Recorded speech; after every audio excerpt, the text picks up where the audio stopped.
हनुमान जी ने किसको दिए अपने शरीर के बाल? किस योद्धा को मिला था हनुमान जी का वो शक्तिशाली बाल?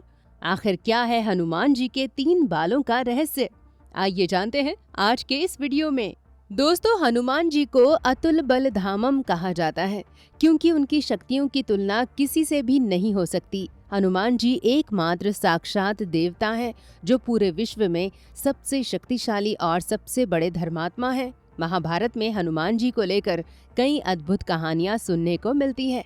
इन्हीं में से एक कहानी है हनुमान जी के बाल की। दोस्तों, एक समय की बात है जब महाभारत युद्ध में पांडवों ने कौरवों को हराकर विजय प्राप्त कर ली थी और पांडव हस्तिनापुर में सुखपूर्वक जीवन गुजार रहे थे। युधिष्ठिर के राज में किसी को भी किसी चीज की कोई कमी नहीं थी। लेकिन कथाओं के अनुसार एक दिन नारद मुनि महाराज युधिष्ठिर के पास आते हैं और कहते हैं कि यहाँ आप सभी पांडव अपनी जीत की खुशी में बड़े ही प्रसन्नता पूर्वक रह रहे हैं, लेकिन वहाँ स्वर्गलोक में आपके पिता बहुत ही दुखी हैं। ऐसा सुनने के बाद युधिष्ठिर ने इसका कारण जानना चाहा तो नारद मुनि ने बताया कि जब वे जीवित थे तो वे राजसूय यज्ञ करवाना चाहते थे, लेकिन वे करवा नहीं सके और यही वजह है उनके गम की। अपने पिता की आत्मा की शांति के लिए आप सभी भाइयों को एक शांति का यज्ञ जरूर करवाना होगा। नारद जी की बातें सुनकर युधिष्ठिर ने अपने पिता की आत्मा की शांति के लिए राजसूय यज्ञ करने की घोषणा की। यज्ञ को भव्य बनाने के लिए राजा युधिष्ठिर ने भगवान शिव के परम भक्त ऋषि पुरुष मृगा को आमंत्रित करने की सोची। लेकिन ऋषि पुरुष मृगा जन्म से ही आधे शरीर से पुरुष थे और उनका पैर मृग का था। वे कहाँ रहते थे इसकी किसी को कोई जानकारी नहीं थी। ऐसे में युधिष्ठिर ने अपने भाई भीम को ऋषि पुरुष मृगा को ढूंढने और निमंत्रित करने की जिम्मेदारी दी। दोस्तों, आपको बता दें कि भीम को महाभारत युद्ध का अत्यंत शक्तिशाली योद्धा कहा जाता है। उनके अंदर 1000 हाथियों का बल था। पुरुष मृगा की खोज में निकलने से पहले श्री कृष्ण ने उनको बताया कि पुरुष मृगा की गति बहुत तेज है और उनका मुकाबला हर कोई नहीं कर सकता। इनके साथ मुकाबला करना तुम्हें भारी पड़ सकता है। कृष्ण तो भगवान है, भला कृष्ण जी झूठ क्यों बोलेंगे? ऐसे में कृष्ण जी की बात सुनकर भीम को चिंता हुई, लेकिन बड़े भाई की आज्ञा का पालन करने के लिए वे पुरुष मृगा की खोज में निकल पड़े।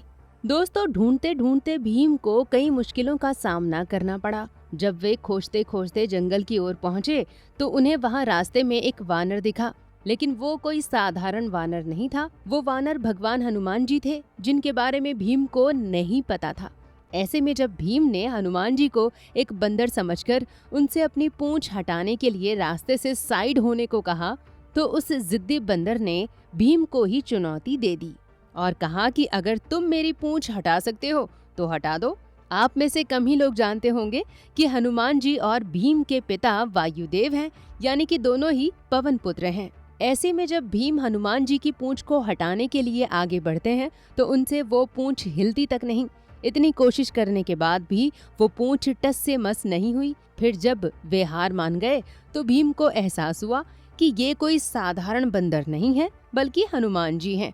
भीम ने तुरंत उसी समय हनुमान जी से क्षमा मांगी और हनुमान जी को अपने जंगल में भटकने का उद्देश्य बता दिया। भीम की बात सुनने के बाद हनुमान जी ने उन्हें आशीर्वाद दिया और अपने शरीर के 3 बाल दिए और कहा कि संकट के समय तुम्हें मेरे दिए ये 3 बाल काम आएंगे।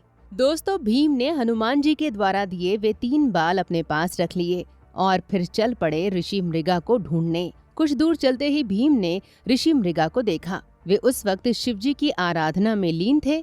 जब भीम ने ऋषि मृगा को आने की वजह बताई तो ऋषि मृगा ने निमंत्रण को स्वीकार कर लिया और भीम के साथ चलने के लिए राजी हो गए। हालांकि उन्होंने भीम के सामने एक शर्त रख दी। पुरुष मृगा ने शर्त में कहा कि तुम्हें मुझसे पहले हस्तिनापुर पहुंचना होगा, नहीं तो मैं तुम्हें खा जाऊंगा। भीम ने शर्त सुनी और फिर थोड़ी देर के लिए सोचा। इसके बाद भीम ने ऋषि पुरुष मृगा की शर्त को स्वीकार कर लिया। शर्त स्वीकार करने के बाद वे अपनी पूरी ताकत के साथ हस्तिनापुर की ओर दौड़ने लगे। बहुत दूर तक भागते भागते भीम ने जब पीछे की ओर ये जानने के लिए देखा कि ऋषि पुरुष मृगा कितने पीछे रह गए हैं तो उन्होंने देखा कि ऋषि तो बस उन्हें पकड़ने ही वाले हैं। ये देखने के बाद भीम चौंक गए और घबराकर फिर से भागने लगे। लेकिन हर बार जब भी भीम पीछे देखते तो ऋषि मृगा उनके बिल्कुल पास ही नजर आते। फिर घबराए हुए भीम को भागते भागते हनुमान जी के दिए वे बाल याद आ गए, जो हनुमान जी ने संकट काल में मदद के लिए दिए थे। फिर भीम ने उनमें से एक बाल दौड़ते दौड़ते जमीन पर फेंक दिया। वो बाल जैसे ही जमीन पर गिरा, वहां लाखों शिवलिंग परिवर्तित हो गए। ऐसे ही करते करते रास्ते में अपनी जान बचाने के चक्कर में भीम ने हनुमान जी के द्वारा दिए वे सभी 3 बाल जमीन पर गिरा दिए और बहुत से शिवलिंग बन गए। ऋषि मृगा शिव के भक्त थे, इसी वजह से उन्हें जितने भी शिवलिंग दिखते वे उन्हें प्रणाम करते और भीम को और दूर तक जाने का मौका मिल जाता। भीम हस्तिनापुर के द्वार तक पहुंच तो गए, लेकिन ऋषि मृगा को हराना आसान नहीं था। जैसे ही भीम अंदर घुसने वाले थे, ऋषि मृगा ने उन्हें पकड़ लिया। दोस्तों, भीम का बस पैर ही द्वार के बाहर रह गया था। अब शर्त के मुताबिक पुरुष मृगा ने भीम को खाना चाहा, लेकिन तभी दरवाजे पर श्री कृष्ण और युधिष्ठिर पहुंच गए। मृगा ने राजा युधिष्ठिर से सही फैसला लेने को कहा।